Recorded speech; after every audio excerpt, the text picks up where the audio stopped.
স্বরাষ্ট্রমন্ত্রী তো চেনার কথা। এতদিন ওই দিক থেকে মাদক আসা বন্ধ হতে উচিত ছিল। আরেকটা বিষয় আছে মাননীয় স্বরাষ্ট্রমন্ত্রী, আমাদের দেশের মাদকের সবচেয়ে বড় চালানা সোনার বাড়ির আশেপাশ দিয়া কক্সবাজার টেকনা।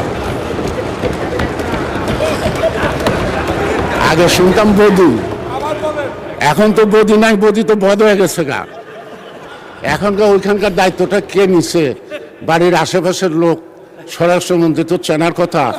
এতদিন ওই দিক থেকে মাদক আসা বন্ধ হতে উচিত ছিল।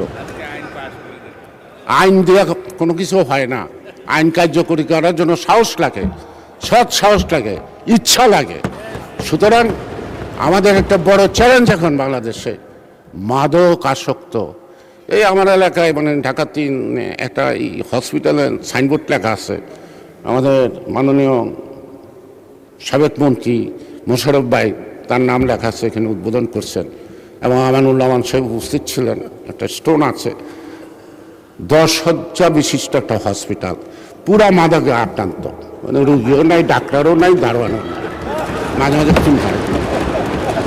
একটা নির্বাচনী এলাকার মধ্যে 10 শয্যা বিশিষ্ট একটা হসপিটাল আছে। কি গর্ব আমাদের, কি অহংকার, আমরা কত আগাছি, কত কিছু করে ফেলেছি দেশের জন্য। যেখানে আদমশুমারি অনুযায়ী লোক সংখ্যা হলো 6 লক্ষ, 6.5 লক্ষ, কিন্তু বেসরকারিভাবে 15 লক্ষ লোকের উপরে বসবাস একটি আসনে, ঢাকা 3-এ।